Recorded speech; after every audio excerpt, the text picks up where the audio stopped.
Soal nomor 5, apa yang dimaksud dengan software? Jelaskan pembagian atau penggolongan software beserta contohnya. Software adalah data yang diprogram sedemikian rupa yang dibuat sesuai kebutuhan dan disimpan pada harddisk komputer.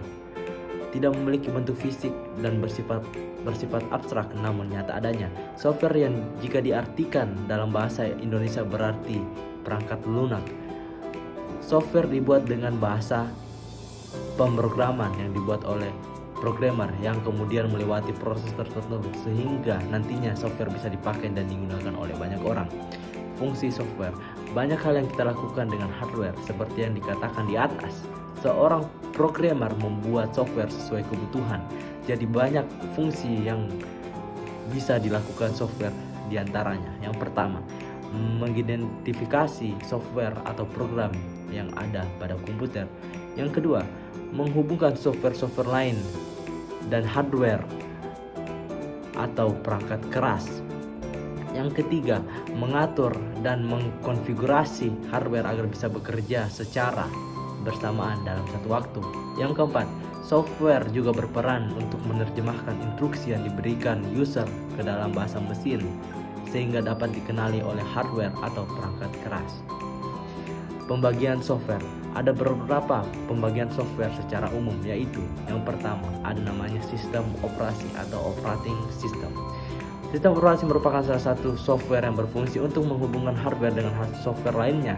Software ini berada pada lapisan pertama yang diletakkan pada memori komputer yang melakukan operasi-operasi dasar pada sistem komputer. Beberapa contoh sistem operasi. Yang pertama ada Linux, yang kedua Microsoft Word, yang ketiga ada Unix. Yang kedua, aplikasi atau application. Suatu software yang dibuat dengan bahasa pemrograman untuk tujuan tertentu. Biasanya software ini disebut aplikasi siap pakai.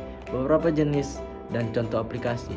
Yang pertama ada pengolah angka seperti Microsoft Excel. Yang kedua, pengolah gambar seperti Corel Draw. Yang ketiga, pengolah data seperti Microsoft Access. Yang keempat ada pengolah kata seperti Microsoft Word. Yang ketiga ada software bantu atau utility.